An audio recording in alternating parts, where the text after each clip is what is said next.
Welcome to the Sage Advice Podcast, transforming the way people think and work so their organizations can thrive. Well, hi, everyone, and welcome to our podcast. I'm Ed Kless, and with me today is Brant Cooper, a New York Times bestselling author of The Lean Entrepreneur and CEO of Moves the Needle. Brant is a mentor who's leading organizations out of the industrial age of asserting power and control methods into a culture of creativity, innovation, and lean methodologies to offer new value to customers, overcome growth plateaus, and empower individuals to make innovative changes. His mission is to teach individual, economic, and personal growth through creating value for others. Welcome to the Sage Advice Podcast, Brant Cooper. Thanks for having me, Ed. Glad to be here. Well, first off, Brant, why do you do what you do? Well, I think it's in that mission statement. It's really about empowering people to live the lives that they want to live. And I think a lot of that is driven out of actually doing something for somebody else. So in other words, I think that, if we're all trying to create value for other people, then value comes back to us, and it's a creative and inspiring way to live. And so, yeah, I think I want to be able to teach that to people using, like, not just from a philosophical standpoint, but, getting into the weeds, like, how do you get started? And before we started recording, you mentioned that you have a new book about disruption. I believe it's entitled Disruption for All. So tell us a little bit about that. So it's taking the same principles, but maybe raising the stakes a little bit. And, I've been working with large companies for the last 5-6 years. And it's really a leadership book for large enterprises. How do they transform their businesses so that they refocus on creating value out in the world, which I firmly believe they want to do, but also that's how those businesses got started. So we have to sort of reimagine that, with the end goal being that if companies are refocused on creating value for the world, then wealth is also created. And that's, sort of the old promise of capitalism, and it raises the standard of living and provides economic freedom for a lot of people. And so I think that we're going through a massive change now, and companies need to reimagine how they operate. Yes, and it's really only the entrepreneurial companies, and they can be larger organizations, but often they're smaller, that do believe in disturbing the status quo. Far too often, larger businesses and even government or agencies are more about preserving the status quo, and the only ones that disturb it are those entrepreneurs.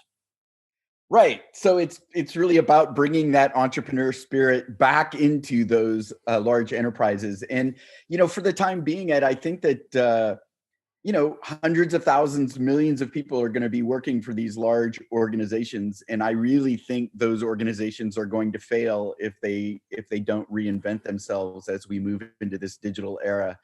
And so I think that, the mission of getting them to be more entrepreneurial, the reward for that is not only value for customers, but it's also creating a valuable work experience.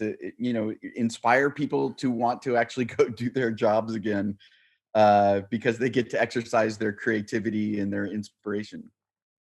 Yeah, I think part of the challenge, at least that I've seen, is what I'll call the cult of efficiency inside organizations. That they look inside the organization for how can we be more efficient.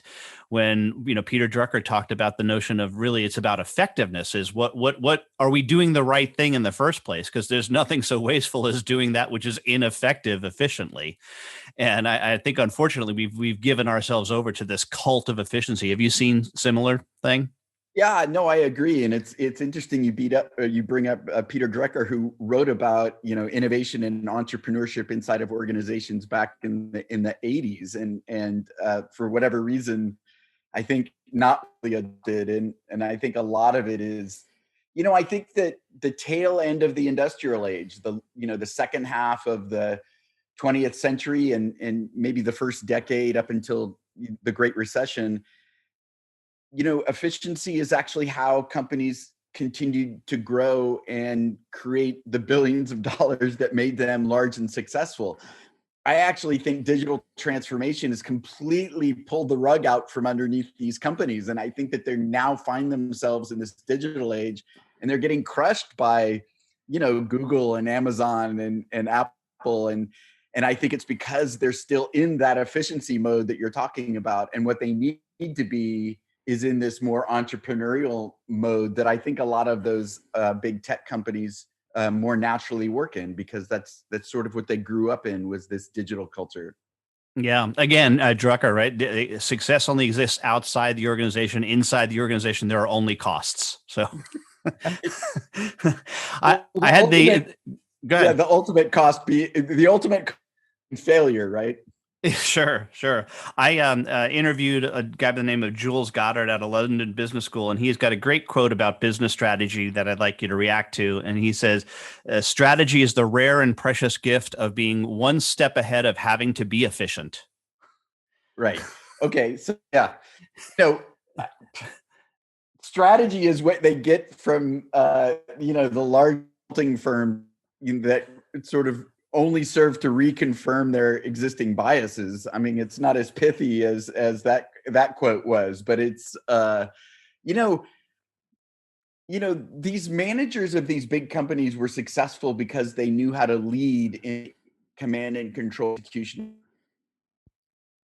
Consumers actually make choices overnight now. It's just a different world. We have so much, and customers are so agile that old command and control structure, I don't think it works anymore. And so smart people who succeeded using this execution mindset, finding themselves in a new world, they're going to rely on the way they always did things. So it's funny. I was thinking the other day, the cliche, insanity is, trying things over and over again and expecting a different result, right? Well, what do they call it when you do the same thing over and over again and actually the results are different? So in other words, you're actually doing what worked yesterday and now suddenly it doesn't work anymore. Yeah, big challenge there. So, well, we have an exit question, Brent, that we ask all of our guests, and that is, who is a hero of yours and why are they a hero? I wonder if it's cliche to answer it this way, but when I'm answering this question, there's only one person that comes to mind, and that's my dad. And he's no longer with us, but there was an ethos that this man had that is just something that I live with every day, and it's just sort of this principled nature. He was not entrepreneurial. He was spent much of his career in the military. He was a pilot, and so it's a free thinker and all of that. But push came to shove, he relied on his principles, who he was as a human being and who he was as a man. And I think that that's actually given me so much personal empowerment that I seriously, in these like super trying times, having sort of that core reliance that I can go back to based upon principles is just something I think about and I try to honor. And lastly, Brent, how can somebody contact you? Really encourage people to reach out. I'm Brant Cooper on all social media, brant@brantcooper.com. And as we're trying to redefine what capitalism looks like in the 21st century, I encourage people to go to this list, sign up, bcoop.co/D4A, and happy to have a conversation with people around any of these that we're all grappling with. All right, Brant Cooper, New York Times bestselling author of The Lean Entrepreneur and CEO of Moves the Needle. Thanks so much for being a guest on the Sage Advice podcast. Thanks for having me.